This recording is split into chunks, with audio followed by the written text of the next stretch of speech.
Hi, this is Murali. ఈరోజు topic ఏంటంటే slab వేసే ముందు కవరింగ్ ఎంత ఉండాలా, కవరింగ్ ఎలా ఉండాలా అండ్ అలాగే కవరింగ్ ఎంత డిస్టెన్స్ ఉండాలా, ఎంత డిస్టెన్స్ ఉంటే మన స్లాబ్ కడ్డీలు కింద అంటే రేకుకు ఆనుకోకుండా ఉంటాయి, అలాగే స్లాబ్ కడ్డీలు రేకు ఆనుకుంటే ఏం జరుగుతుంది అండ్ అలాగే ఎంత డిస్టెన్స్ ఉంటే స్లాబ్ నీట్గా ఉంటుంది, బీమ్లో కూడా కవరింగ్ ఏ విధంగా ఉండాలని చెప్పేసి ఈరోజు నా వీడియోలో అయితే మీకు ఎక్స్ప్లెయిన్ చేయడం జరుగుతుంది.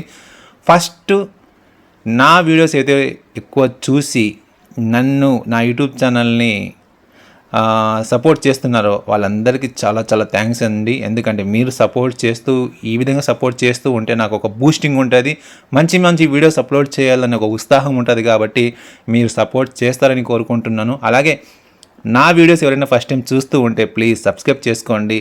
నా వీడియోస్ మీకు నచ్చినట్టయితే లైక్ చేయండి. లైక్ చేస్తే నాకు సపోర్టింగ్గా ఉంటుంది. చెప్పే కొద్ది టాపిక్లో వెళ్ళిపోదాం. ముందు చెప్పే కొద్ది సోది ఎక్కువ అవుతుంటుంది కాబట్టి ఫస్ట్ టాపిక్లో అయితే వెళ్ళిపోదాం. స్లాబ్ వేసే ముందు ఏ విధంగా అయితే కడ్డీలు కడతామో, కడ్డీలు కట్టిన తర్వాత కడ్డీలకి అంటే స్లాబ్ కింద రేకు అండ్ కడ్డీకి మిడిల్లో వచ్చి 2 or 3 ఇంచెస్ అయితే మనకు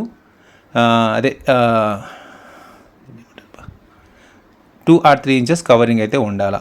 2 or 3 ఇంచెస్ కవరింగ్ ఉండిందంటే ఏమవుతుందంటే స్లాబ్ వేసినప్పుడు కడ్డీలు పైకి ఉండడం వల్ల స్లాబ్ థిక్నెస్ అంటే గట్టితనం ఉంటుంది. లేదు స్లాబ్ కింద కవరింగ్ లేకపోయింది అనుకోండి, కడ్డీలు కిందికి వెళ్ళిపోయి మన వేసిన సిమెంట్ అంటే అదే కంకర అనేది పైకి వెళ్ళిపోతుంది. అప్పుడు మనకు ఆ థిక్నెస్ ఉండదు. మస్ట్ అండ్ షుడ్గా మనం తెలుసుకోవాల్సింది ఏంటంటే స్లాబ్ వేసేటప్పుడు ఖచ్చితంగా కవరింగ్ ఉందా లేదా, కవరింగ్ ఉంటే ఎంతలో ఉంది, ఎంతెంత డిస్టెన్స్లో ఉంది. కవరింగ్ ఏదైతే నీట్గా పెట్టుకుంటామో కడ్డీ అనకుండా అంటే స్లాబ్ కింద కడ్డీ తగలకుండా, ఆ రేకుకు కడ్డీ తగలకుండా మనం కవరింగ్ పెట్టుకున్నట్లయితే మనం వేసే స్లాబ్ మాత్రం పర్ఫెక్ట్గా ఉంటుంది. లేదు కడ్డీలు కింద తగులుతున్నాయి అనుకోండి, అది వేసిన స్లాబ్ అయినా కూడా థిక్నెస్ అంటే అదే మనం వేసిన స్లాబ్కి అంత పవర్ ఉండదని చెప్పి ఒక చిన్న ఆలోచన అంతే.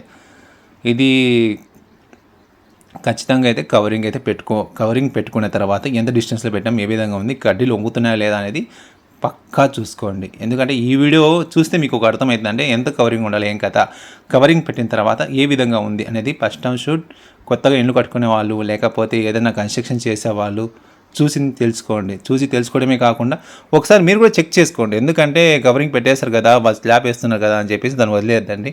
జస్ట్ చెక్ చేసుకోండి ఎట్లుంది, ఏం కథ. మీరు ఎక్కిన తర్వాత కడ్డీలు వంగుతున్నాయా లేదా, ఆ కడ్డీలు వంగకుండా హ్యాపీగా బాగా అంటే ఫిట్గా ఉన్నాయి, కడ్డీలు ఎక్కడ వంగట్లేదు మేము నడిచినా కూడా అంటే okay, then go ahead, perfect. ఇంకా స్లాబ్ వేసుకోవడానికి ఇది కరెక్ట్ సిచ్యువేషన్ అని చెప్పేసి స్లాబ్ వేసేయండి. అలా కాకుండా మనం నడుస్తున్నప్పుడు కడ్డీలు కింద వంగుతున్నాయి అంటే అక్కడ కొద్దిగా ఆలోచించి కవరింగ్ పెట్టుకుంటూ వెళ్ళండి.